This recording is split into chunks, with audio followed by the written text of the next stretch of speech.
सुस्वागतम विद्यार्थियों। अध्ययन अध्यापन की इस कड़ी में आज मैं आप सभी के सामने उपयोजित लेखन राइटिंग स्किल, जिसे आप निबंध लेखन भी कहते हैं, उसको लेकर उपस्थित हुआ हूँ। निबंध लेखन के अंतर्गत जो विषय आते हैं वह है कहानी, पत्र, विज्ञापन, सूचना, गद्य आकलन, चित्रलेखन और कुछ अन्य भी प्रश्न आपको पूछे जाते हैं।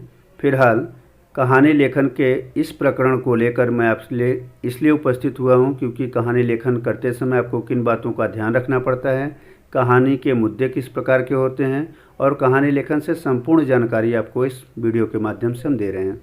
ध्यान देने योग्य बातें: कहानी लेखन करते समय आपको प्रस्तावना अच्छी होनी चाहिए, संवाद अच्छा होना चाहिए, वातावरण का ध्यान रखना है, काल्पनिक और सच्ची घटनाओं पर आधारित भी कहानी होती है।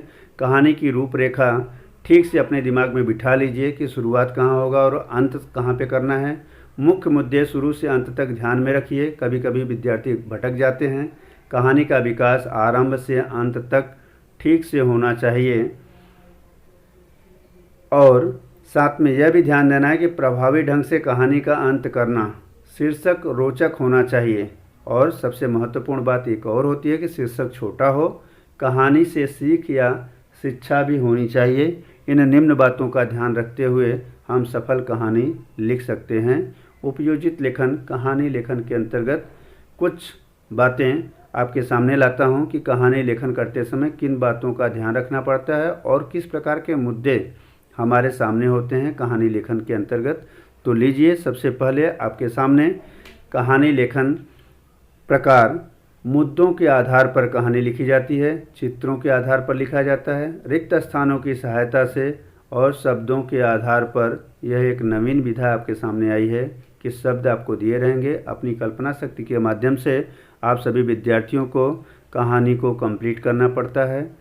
अब आपके सामने मुद्दों के आधार पर कहानी लेखन। जी हाँ विद्यार्थियों, मुद्दे आपको दिए रहते हैं डैश करके।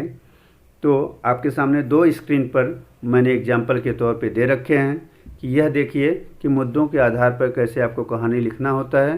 साथ में इसमें भी शीर्षक और साथ साथ सीख जरूर आपको लिखना पड़ता है। अगला मुद्दा आपके सामने है चित्रों के आधार पर। जी हाँ विद्यार्थियों, जब आप बहुत छोटे थे या पिछली कक्षाओं में तो आपने चित्रों के आधार पर कहानी लिखा है। चित्र आपके सामने होता था, अपनी कल्पना शक्ति के माध्यम से विद्यार्थी उसे कहानी के रूप में परिवर्तित करते थे। तो इसलिए आपके सामने मैंने दो चित्र दे रखे हैं जिससे भी आप प्रैक्टिस के लिए नोटबुक के अंदर लिख सकते हैं, अपनी कल्पना शक्ति को बढ़ा सकते हैं, शिक्षा और सीख भी कर सकते हैं साथ साथ रिक्त स्थानों की सहायता से। जी हाँ विद्यार्थियों, ये आपने पिछली कक्षाओं में ज़रूर किया होगा। बहुत आसान होता था आपके लिए। कहानी दी रहती थी और ब्रैकेट में कोष्ठक में दिया रहता था पहले ही कुछ शब्द, जिन शब्दों को चुन करके कहानी पढ़ते हुए उन शब्दों को उचित स्थान पर आप दे देते थे और कहानी आपकी कंप्लीट हो जाती थी, पूर्ण हो जाती थी। तो इसका भी दो एग्जाम्पल हमने आपको स्क्रीन में इस वीडियो के माध्यम से दे रखे हैं। अगला आपके सामने है शब्दों के आधार पर। जी हाँ विद्यार्थियों, ये आपके लिए एक छोटी सी नवीन बात होगी और यह थोड़ा सा अपनी कल्पना शक्ति को ज़्यादा बढ़ाना है कि शब्द दिए रहते हैं। अब शब्दों के आधार पर आपको कहानी लिखना होता है। जैसा कुछ शब्द आपके सामने हैं: व्यापारी, कच्चे आम, भगवान, आँख खुलना। आप कह सकते हैं कि एक व्यापारी पेड़ के नीचे बैठा था, कच्चे आम को देखकर उसने कुछ बोला और बाद में जो है भगवान को धन्यवाद दिया। अगला कहानी का आपका बोतल, किनारा, कंगन और कागज़।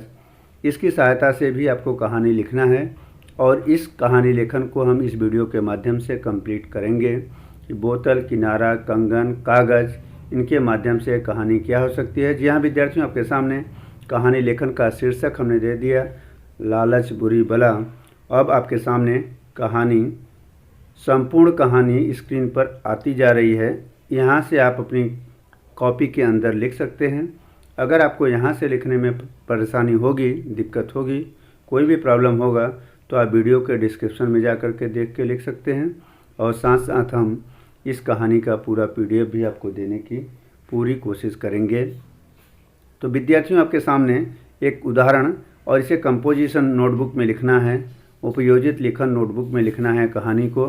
कहानी लेखन हम इस वीडियो के माध्यम से कंप्लीट कर रहे हैं कि किस प्रकार से कागज़, कंगन, बोतल और किनारा, इन शब्दों से हम जो है कंप्लीट करके एक कहानी कर सकते हैं और अपनी कल्पना शक्ति को नया परिचय दे सकते हैं, परवान दे सकते हैं। सीख आपको दिया गया दहेज समाज की बुराई है, इससे बचें। और अब आपके सामने टू बी कंटिन्यू विद परम Siddhesh educator. Thank you very much for watching this video. धन्यवाद, आपका बहुत बहुत अभिनंदन, आभार।